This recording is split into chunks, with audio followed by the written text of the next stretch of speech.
Current situation ng collective ko as of now. Tarot angels, please help us. Current situation ng collective ko as of now. Sorry, medyo masakit talaga yung lalamunan ko. Kaya ko pag binibigyan ako ng mga chocolate sa matatabi, sinasabotay ako. Kaya, no to chocolates. Actually, sa matatamis din. Okay. My collective, I think, yung buhay mo, umiikot-ikot lang. And honestly, you are done with it. Parang, bagot na bagot ka na. Lalo na sa mga tao sa paligid mo na walang ginawa ko hindi. Ano mo yun? Kung ano-ano lang sinasabi. Bakit andito yung love card? Yeah, so you wish kang love before na ngayon ayaw mo na i-wish dahil gusto mo nang gawan ng action. Ibig sabihin, napapagod ka na sa comfort zone mo, even to na alam mo na hindi mo talaga comfort zone to. Parang sabihin natin, no, collective ko na dati ayaw mo gumawa ng bagong hakbang kasi nakakatakot sa unknown. But this time around, parang nababagot ka na and ayaw mo na nang humihiling na lang. Gusto mo na mag-take ng action towards sa love na to, even though na maraming tao na may masasabi na hindi maganda or what, no? I think may mga tao na nakatingin sa inyong dalawa. Kanina pa yun, ganun ako ng ganun. Why kaya? Hindi naman ako pala ganun eh. So yeah, my collective might be resonated ka rin doon. So tingnan natin, no? Ano ba ang tama mong gawin as of now? Hindi lang about sa love, kundi sa general about in your life. Kasi I think mostly magiging apektado yung pagiging pagod mo sa buhay na to na parang nasa isang box ka lang na umiikot-ikot. So tingnan natin.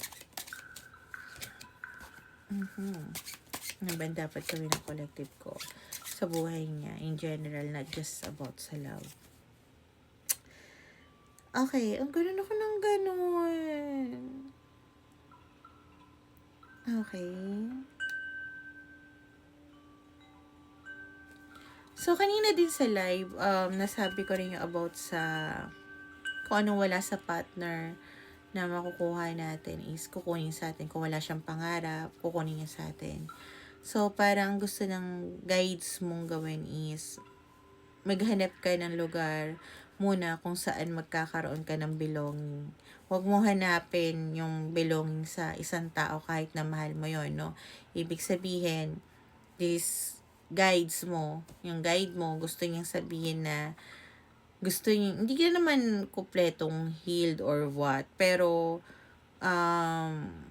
may sarili kang character na, alam mo yun, at least hindi ka ma-take for granted and also hindi mo ma-take for granted yung tao na mamahalin mo.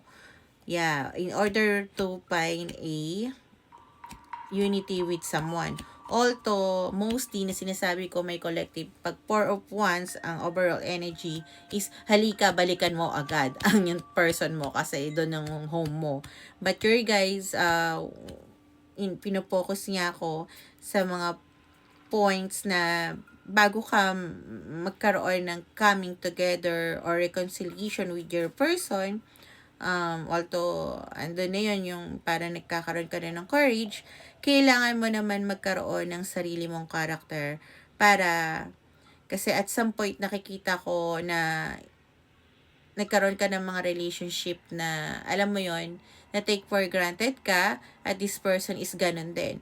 So, in order for both of you magkaroon ng balance.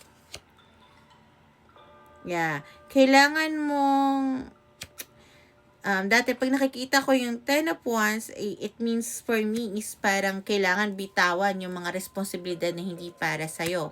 But for you, dahil sinasabi ng guides mo, you will have to take another responsibility about this love. Hindi ito yung klaseng love na parang magkakaroon ng harmony agad, lalo na daw kung maraming tao sa paligid nyo ang humahad lang. Yeah, isa yon. So, kailangan mong magkaroon ng effort kahit na stress ka at na-exhaust ka sa mga bagay na nangyayari sa'yo. Nakikita ko din na kailangan mong itapon yung hindi para sa'yo, pero kailangan mong mag-add ng para sa'yo na pasanin sa buhay. Halimbawa, hindi mo naman na kailangang magbayad ng bills ng iba dahil may kaya naman bayaran ng iba. Kailangan mo na magbayad ng bills sa sarili mong bahay dahil syempre binubuo mo yung character mo as alone, as of now. Hindi yung with friends or with someone else. Kailangan you have to build your character as your own in order for hindi ka maano ng other people ma-impluwensyahan, okay? So, be ready rin na maraming conflict and disagreement towards this relationship kung yun ang gusto mo. Although sinasabi ko na alam mo, hindi natin i-open is generalized to. Dahil magkakaroon ng clash of egos and a lot of obstacle towards this relationship, pero at rivalry. So, might be your person is really siguro maraming tao may gusto sa kanya. Be ready about that.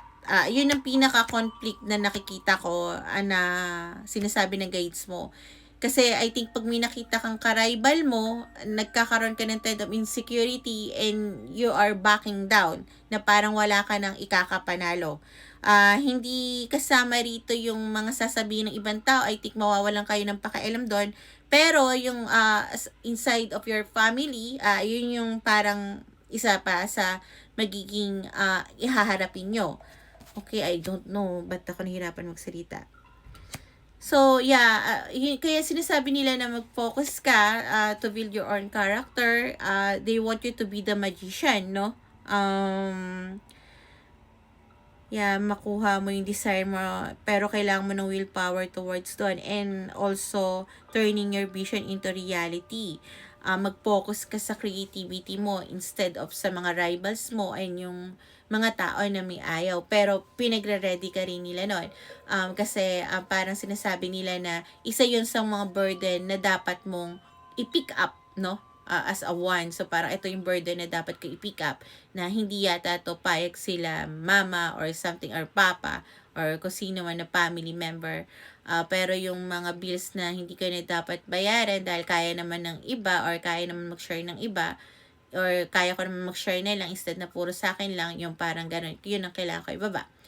Yung mga something like that. Kasi I think you want to have a space para sa taong to and you also want, I think, hindi lang yung guides mo na magkaroon ka ng character. Kasi syempre, ayaw mo ma-manipulate and ayaw mo rin mag-manipulate ng person. Yung ayaw mo i-manipulate yung person mo. Okay? So, tingnan natin ang sasabihin ng guides mo towards your current situation. Okay. Okay. So, there will be a chance talaga na magkakasama kayo at maaring magkaroon ng elevation yung relasyon na to. However, kailangan magkaroon ng give and take. And tanggapin yung mga changes. Hindi lang puro magaganda yung change. At kailangan mo muna mag-isa. Okay? Para magkaroon talaga ng chance yung love na to. So, I hope collective nakakatulong to sa'yo and also always make a choice kung saan ka magiging masaya. And bye-bye!